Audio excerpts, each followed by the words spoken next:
Hello everyone, today we are going to talk about what should I eat for diabetes. Okay, now I'm going to summarize exactly what we are going to talk about and you decide if you want to watch the entire video or not.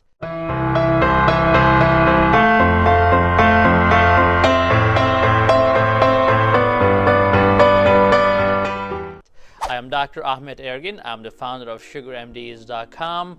And today you are going to get a very nice comprehensive review of diet and diabetes.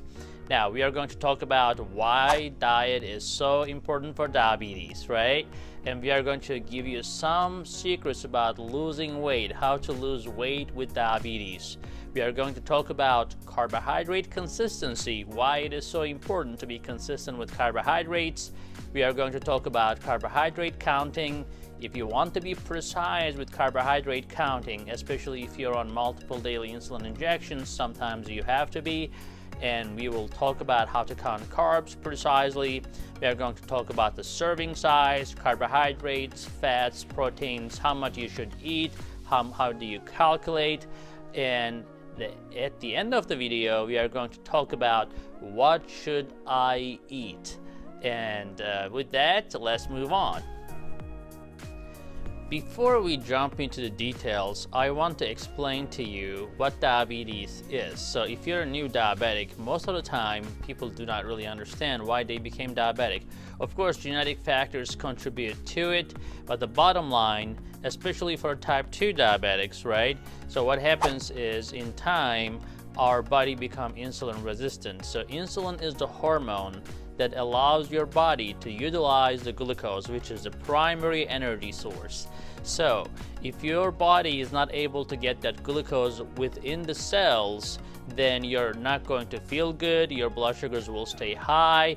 It's like you have $1 million locked in the bank, but you cannot pull your money. That's miserable, right? So most of the time, that's how patients with type 2 diabetes feel. They're tired and they keep gaining weight. Also, the reason for gaining weight, again, the problem with type 2 diabetes is not necessarily totally deficiency of insulin. They do not respond normal or even high levels of insulin. So most patients with type 2 diabetes actually have high insulin levels, not low, but they are unfortunately insulin resistant, and that is a problem. Especially every time they eat a carbohydrate containing food, their blood sugar tend to rise quickly because the insulin they have in their system is not working properly. Okay, let's talk about why diabetes is so important. Now, when we treat anybody with diabetes, we have something called ABC of diabetes, right? So A is your A1C. So if you do not know what A1C means, or you may have a little idea but not too much, you can definitely go to our website. We have an entire article about that at sugarmds.com/diabetes-education. Or just go to our website and go to Diabetes Education tab, and you will find our article about that. Now, A is the A1C, right? And then B is the blood pressure, and C is the cholesterol. So if you bring your A1C down but do not control your blood pressure or your cholesterol, then you will still have problems. As we discussed in our previous videos, 2/3 of patients with diabetes die from heart attacks or strokes. And these happen not just because of a high blood sugar, but they also have accompanying blood pressure and cholesterol problems. And every time your blood sugar is high, your blood pressure and cholesterol goal is even normal than a normal individual. So you may get hit with a blood pressure of 150/90 with diabetes way faster than somebody who does not have diabetes. Cholesterol is the same way. A normal cholesterol does not necessarily mean normal for a patient with diabetes.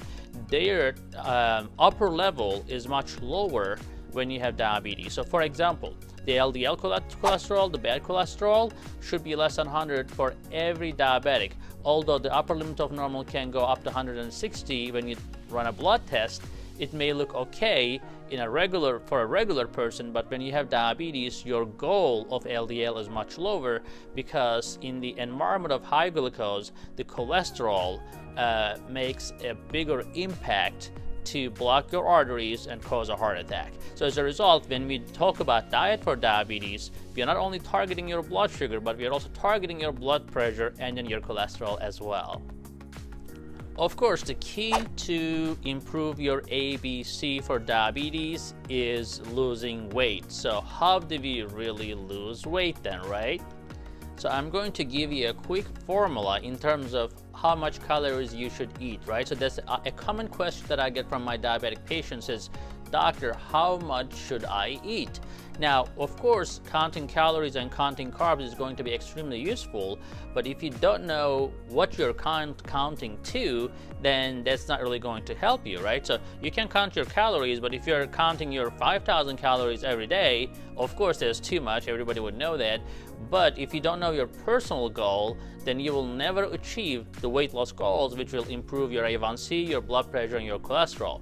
Now, how do you determine how much you should eat to lose weight? So first you determine what is your basal caloric needs, right? So or overall needs for any individual who is an active. Let's say talk about an active man. And men and women are different, age makes a difference sometimes, but let's talk about an active man. When I say active man, somebody who's always out at work, who works out, and those people generally require 15 calories per pound. So if you are 200-pound individual, that means that you're really, muscular and fit. You're gonna need around 15 times 200. That is around 3,000 calories. That is to maintain your weight. So if you're a sedentary man, if you're a woman, then you're probably, or an active woman, I would say, an active woman and sedentary man will need 13 calories per pound. Why am I putting the sedentary man and active woman just in the same bucket? Just because overall men burn more energy, more calories, they're more muscular, their bone mass is bigger. It's just a natural thing that the men burn more calories at the same weight. So as a result, 13 calories is if you're sedentary, and if you're a woman, active women, we are looking around 13 calories per pound to maintain your weight. Okay, now the next class would be sedentary women, or women who's after menopausal or after in their 40s. Generally, they need 10 calories per pound to maintain their weight. Again, these are ballpark figures. You may have a high metabolism or lower metabolism, but that's not going to be like 50 to 60% difference. If you are an individual with low metabolism, maybe you will have a 20% less needs than a person with a high metabolism.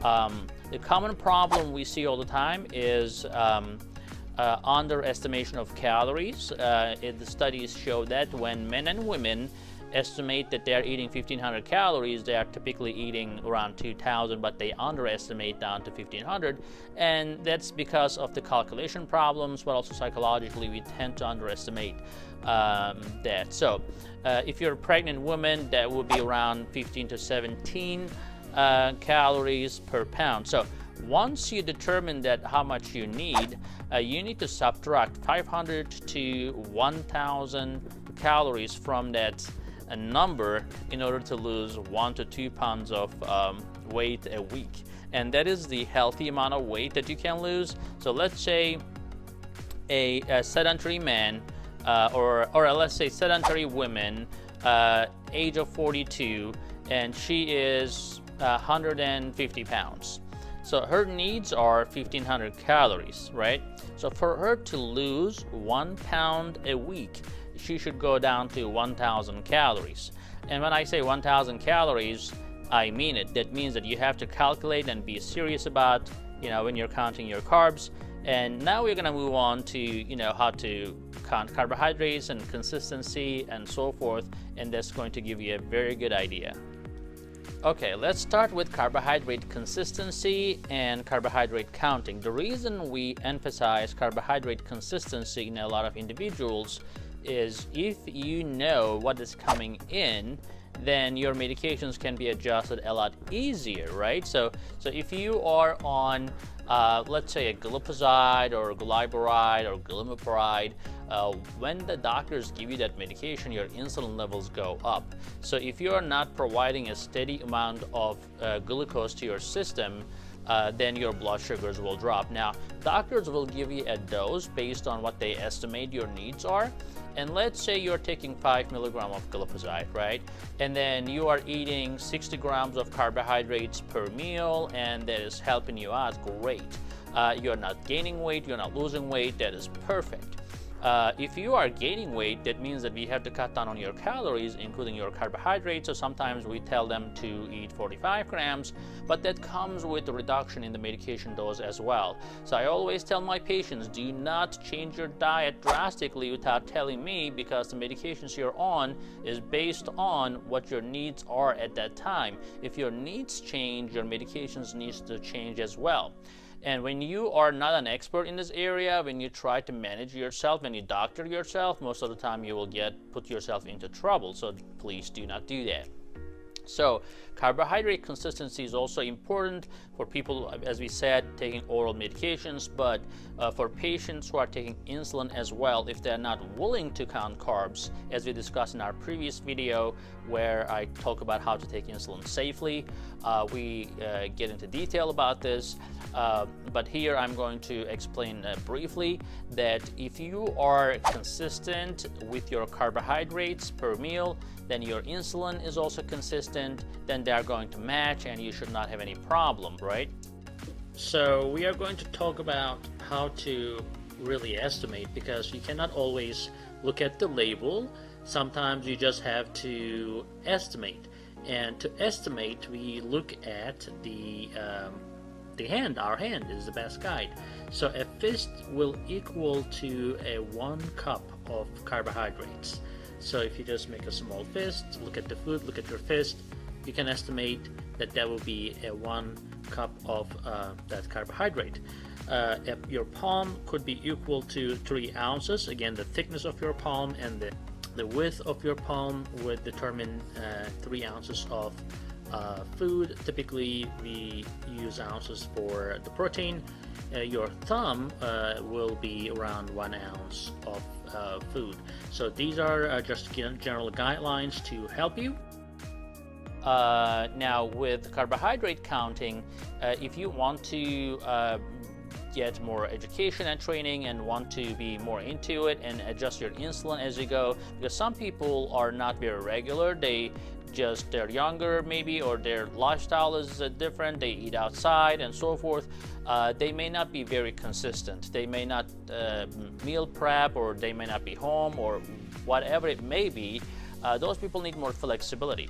For those patients, especially if they're on insulin, for them to be able to adjust their insulin, let's say one day at lunch they are taking 5 units, next day they are taking 10 units, next day they are taking 8 units, they can do that as long as they know what is their insulin to carb ratio is, which means that if they know how much insulin they need for a certain amount of carbs, let's say they need 1 unit for 15 grams of carbs, then they know that if they're eating 45 grams of carbs, then they are getting 3 units of insulin, or if it is 1 unit for 10 grams of carbs, then if they are eating 45 grams, then they're gonna get 4 to 5 units of insulin.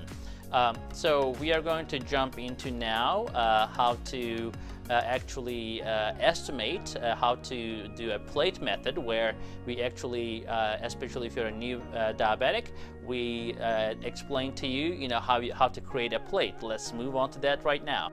Okay, this is how a plate should look like for pretty much any healthy individual, but also patients with diabetes. So basically, you should have 1/4 of your plate consisting of carbs, and these carbs should be right around the size of a small computer mouse.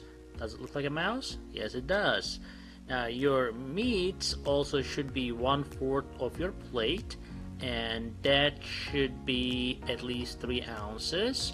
But depending on your body size and protein requirement, you can definitely eat more protein. The key here is to eat a lean protein. That could be a lean chicken or fish. Fatty fish is okay because it's healthy fat, But for example, red meat has a lot of unhealthy saturated fat, so we are avoiding that. However, non-fatty lean meats are okay, and if you are big and if you're working out trying to build muscle, it is okay to have more meat unless you have special contraindications. Now, the greens are okay to have as much as possible, at least half of your plate. 1 cup of uncooked vegetables is only 5 grams, so you don't have to count that. You only start counting these green vegetables if you are eating more than 3 cups, which is more than 15 grams of carbohydrates. Since we talked about the plate method, now I want to talk to you about the exchange system. Now, once you determine that you want to have 3 servings of carbs, for example, in the 1/4 of your plate, then you have the right to change now. But you have to really know how much of a rice is how much of a pasta. 1 serving of a pasta versus 1 serving of a potato versus 1 serving of a rice, 1 serving of a bread. So as long as you understand that exchange concept, then I can tell you that, for example, eat 3 servings of carbs. Then that 3 servings could be 3 different carbs if you're having 1 serving of each, or you can have 2 servings of 1 carb and 1 serving of another type of carb. Then that also will fit the bill. So we talked about dividing our plate. We talked about having 1/4 of the plate as carbs and 1/4 as protein, and 1/2 as raw vegetables, salads, etc. Now, how do we really estimate and how we really come up with a quick determination? So basically, if you're having pasta, 1/3 of a cup would be your 15 grams of carbs, which is 1 serving. For rice, that is also 1/3 of a cup. For potato, boiled potato, it is 1/2 of a cup. For bread, it's 1 slice. For corn, it is 1/2 of a cup. Again, the computer mouse can give you a size estimation in terms of your pasta, rice, potato, as far as 1 starch choice as 15 grams. And if you have the whole cup of pasta or whole cup of rice, that means that you are having 3 choice, which is total of 45 grams, since 1 choice is around 15 grams. Again, you can change. You don't have to eat the same things. You just have to be consistent in terms of total carbohydrates you eat in most cases. Or if you are counting carbs, you can take a variable amount of insulin depending on how much carbs you're eating. But if your doctor prescribed you a fixed amount of insulin per meal and prescribed you a certain amount of carbs, and if that is easier for you to do so rather than just keep counting carbs, then you can just estimate how much carbs you're eating, trying to stick to your ballpark figure around 45 to 60 or whatever is recommended for you. And you can exchange pasta to rice, rice to potato, bread to corn, whatever you feel like eating. All you have to know is how much of that food is equal to 1 exchange, which is 15 grams of carbs. When it comes to your protein, this is your size of a deck of a cards that is basically telling you that's around 3 ounces. You can use your palm as we discussed, so that is another way of doing it. So palm of your hand is around 3 ounces, or you can just imagine a size of a deck of cards. So you can this could be chicken, this could be fish or beef, whatever it may be. For those people who actually want to precisely count carbs, it takes time and effort. Yes, sitting down with the educator helps, but the educator is not going to infuse the information to your brain and lock it in. So now I'm going to show you a table where you can actually see commonly eaten carbs, commonly chosen carbs by many of us. And once you practice it, once you understand what you're doing, what you're eating commonly, then it's going to, the repetition is the key. You know, once you understand how much of a rice you're eating and how much of a carb is that, or how much of a bread you're eating and how much of a carb is that, then you get the hang of it. Then you don't have to necessarily open a book or Google things, or or go to your app to necessarily find out. So once you know, that becomes an essential information for you.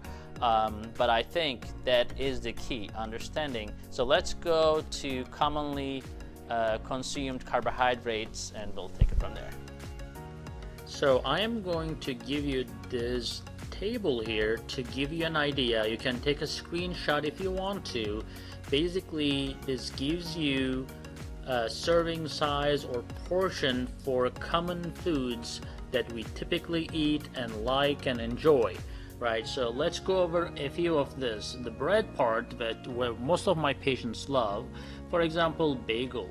I test my patients, for example, how much one bagel contain, how much carbs one bagel contain, and they will most of the time not know. They will make estimations, but half the time, or more than half the time, they're wrong. And I think an educated patient is the best patient in my opinion.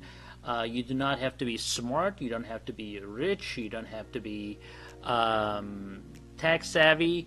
All you have to know is your carbohydrates. An educated patient is the best patient in my eyes, because that will help you in the long run and in the short run to determine the best way of managing your diabetes, as this is the fundamental of diabetes care, where we most of the time fall short. Now, one bagel will be around 60 grams. Why? Because 1/4 of the bagel is around 15 grams, right? So that is our one serving is only 1/4 of a bagel. So if you're eating the whole bagel, you're eating 60 grams, right? So one serving is 15 grams, that the whole bagel will be 60 grams. If you look at bread, if it is a very reduced calorie, which is hard to find, but if you do, you can have 2 slices of those. More like a typical bread. If you look at the label, if the one serving is 15 grams, then it's 15 grams. If the one serving is 10 grams, it's 10 grams. You just need to know how much it is per slice. English muffin typically is 30 grams, the total thing. So half of that will be only one serving, which is your 15 grams. I don't want to call it one serving, because you do not just have to have just 15 grams, which is too little actually. So most of us will eat 45, 60, or 75 depending on your activity level. So as a result, as long as you know that half of an English muffin is your 15-gram exchange, then when you know that you're eating 2 English muffins, you're pretty much having 60 grams of total carbohydrates, or 4 servings of total carbohydrates. Your pancake is around 1. Your pita, 6 inches across, is if you're having half of that pita, that will be 15 grams. One plain roll would be 1 serving. A taco shell, 5 inches across, will be 2 serving, which is 30 grams. A tortilla is 1. A waffle is 1 if it is 4x4. Again, your cereals, your couscous, your granola, grits, pasta, you can find all these here for your information. I'm not going to go over it because that is really a long list here. Again, your fruits, a lot of people ask me, what should they eat? We have a separate video in terms of the fruits and how much fruits can be eaten and their serving size, etc. But if you look at here, for example, banana is a lot of people's favorite. A half a banana, around 4 ounces, will be your 15 grams. So if you're having a sizable banana, a full banana, then that will be around 30 grams of carbs. On the other hand, apple, 1 small apple will be 15 grams. Cherries, 12 of them will be 15 grams. 3 dates would be 15 grams and so forth. Again, the fruits have different glycemic indexes, so you need to pay attention to that as well. My favorite fruits are blueberries, blackberries, and let's see, orange is good in terms of the glycemic index being low. Strawberries are good, raspberries are good, watermelon is not that good, so you have to pay attention to that. Grapes are not that great, honeydew is not good. These ones, when I say not good, I mean it's going to spike your blood sugar due to glycemic index. But bottom line, this is a good list, and you can definitely Google anything. If you just Google and say, okay, you know, whatever that could be, just write it down, let's say an apple, and just put a space and carbs. Google will pull up from millions of websites exactly what you're looking for and will pop up onto your face. And that is as easy as that. For people with smartphones, that's great. For our less tech savvy patients or older patients, I recommend them to carry a carbohydrate book, which is not that difficult. It is a small book, and as I said before, if you continue to practice that, you will be a pro, you'll be an expert. You will not have to look at carbohydrate content in an apple every day if you're eating apple every day, right? So you will be able to remember that, and that will make your life easier in time. Okay, finally we are going to talk about reading labels. So basically, if you are shopping and you have diabetes or not, I recommend everybody to know how to read labels. That is going to give you an idea what you're putting to your system. You could be an athlete, you could be a regular guy just like me, or you could be a patient with diabetes. Regardless of the fact that you should understand what you're eating in terms of total carbohydrates, fat, trans fat, saturated fat, protein, what you're eating makes your body and changes your health. So as a result, if you're diabetes, of course, you have to be more meticulous about this, but I'm going to go over right now how to read labels, and you will be a pro with practice. Okay, we will talk about reading the nutrition labels. Very, very important. If you make it a habit of reading the nutrition labels, you are going to be a pro before you know it. So, I do that. I don't have diabetes, but I'm a diabetes expert, and I feel like I have to know what I'm doing before I teach anyone else. And I think anyone who is fit and who's into health and fitness always look at the nutrition facts regardless of if they have diabetes or not. So when you have diabetes, that's an extra incentive. That is not an obligation. That is not that's not a torture for you. That is something you should seriously be doing anyways. So let's look at how we read those nutrition facts. Now, number one, you have to look at how many servings in that container. So they put this calories big here, 230, but that is per serving. So you're looking for 8 times 230. So if you are looking to eat this whole package, good luck with that. You are going to get around 1,700 or more calories just from this packaged food, right? So basically, you look at the serving size next. That is 2/3 of a cup. So that means that everything that is listed here, that is total fat, your total carbohydrates and protein, are within the 2/3 of a cup of this food. That is one serving size. So if you are thinking to eat 1 cup, then you have to think accordingly. For example, if there is 37 grams of total carbohydrates in this food per serving, and that is 2/3 of a cup, you can make the math and you can say, okay, well, 1/3 then would be, think about this, if this 37 gram is 2/3, then what would be the 1/3 of a cup? That would be pretty much half of this, right? So if the 2/3 of a cup is 37, then 1/3 of a cup would be half of this. So that would be around 18 grams. So if you are looking for the whole cup, that would be 18 times 3, which is 54 grams. So basically, if you are looking to eat 1 cup of this, which is more than 1 serving, then you can adjust your total carbohydrates being 54. So you can make your calculations accordingly. So if you are eating a fixed amount of carbs per meal, let's say you're trying to stick to 60 grams of carbs, that 54 grams almost puts you to your target. And then you can look into how much protein you're getting. So if you have a protein goal, as we discussed, an average sedentary man eats around 50 to 60 grams of carbs. But if you are more into sports, you're more active, and you're working out, lifting weights, you may definitely need more than that, as much as twice or even more than that, if you're burning it out and if you're building muscle. On the other hand, you also have to look at your total fat. The next thing you need to look at is saturated fat. We want to keep the saturated fat less than 10% in our diet. So basically what you're looking here is 5% of that food is saturated fat. So that is not necessarily a bad thing, because it is less than 10%. So anything you eat should have less than 10% saturated fat. Trans fat is 0, which is great.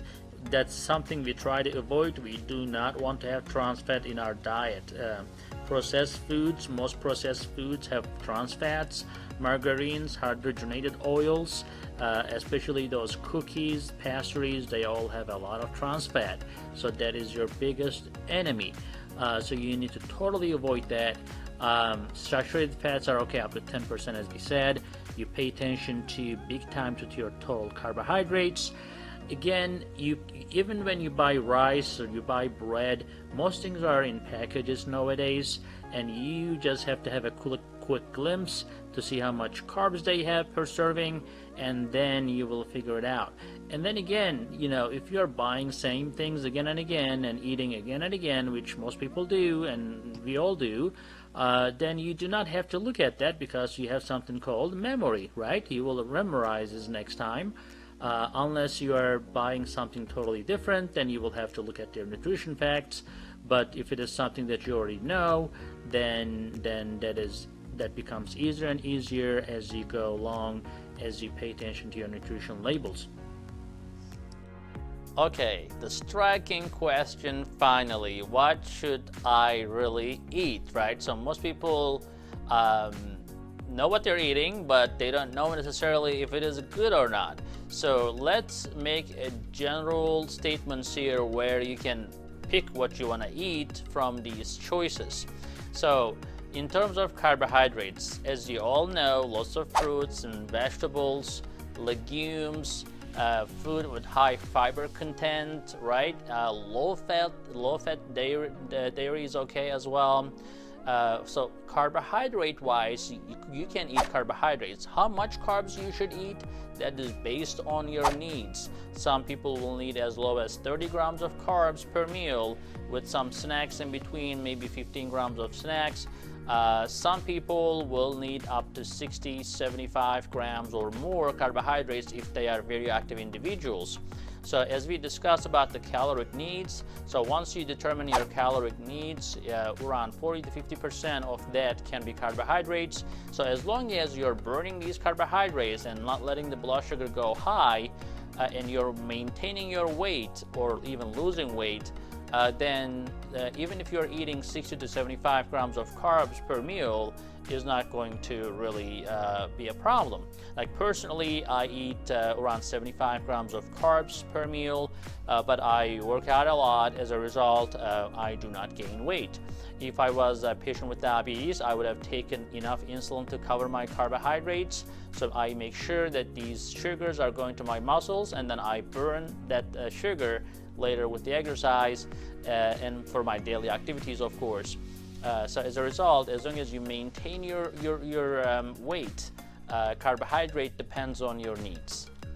Now, as we discussed in our article in our website, again in the sugarmds.com under diabetes education, which diet is best for diabetics, there I talk about in detail, but my favorite is the Mediterranean diet. I'm a Mediterranean, I'm from Turkey, but I mean that is one of the reasons that I prefer Mediterranean, but that's the only diet actually has been proven to reduce the mortality, which is dying from heart attacks and strokes.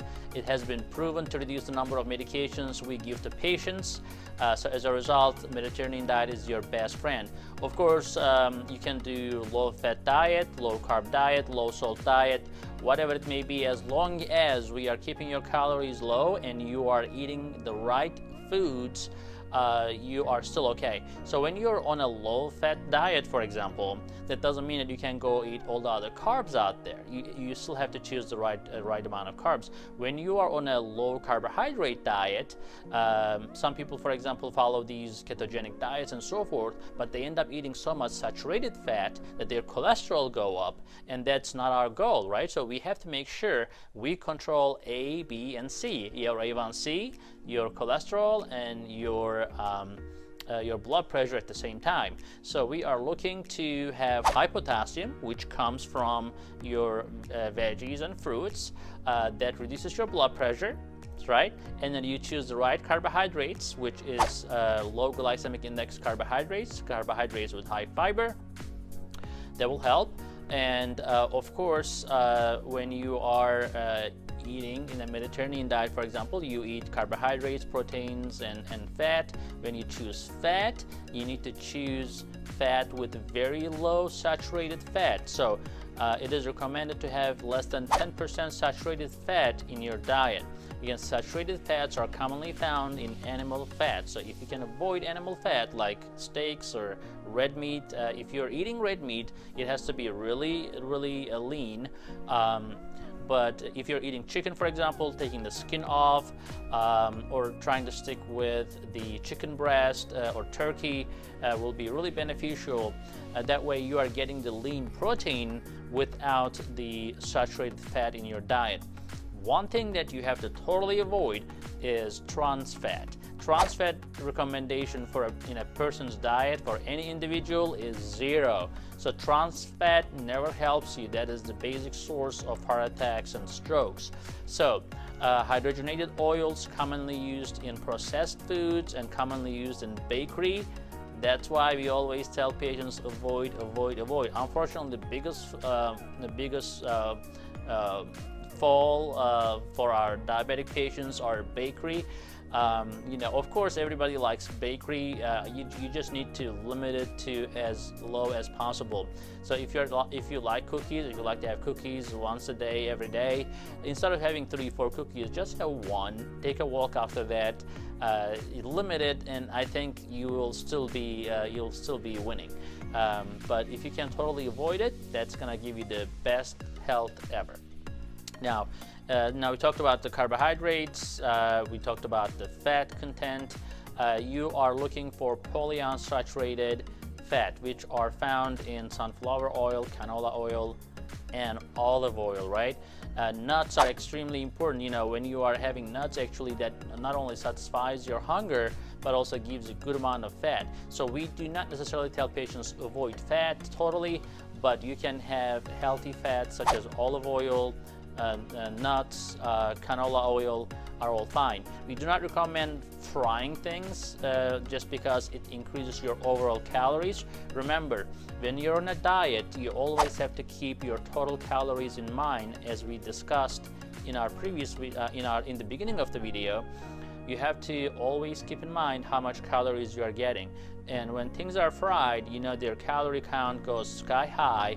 No matter how healthy the fat is, the overconsumption will still make you gain weight. And when you gain weight, you become insulin resistant, your cholesterol goes high anyways. So as a result, we have to keep our calories down, eat healthy fat, eat the right amount of carbohydrates, and the right carbohydrates. And when it comes to the carbohydrates, as we discussed, it needs to be low glycemic index. Try to keep your glycemic index below 60 in most of the carbohydrates you eat. Try to eat fiber in your diet. Around 25 to 30 grams of fiber is recommended in a person's diet. That includes patients with diabetes. And when you count your carbohydrates, it is okay to take the fiber off. So if you're having 45 grams of carbs, but there's 10 grams of fiber in that, it is okay to count as 35. We call that net carbs. So I hope that video was helpful to you. And if it is, please give a thumbs up and subscribe to our channel for many more videos to come so you don't miss anything.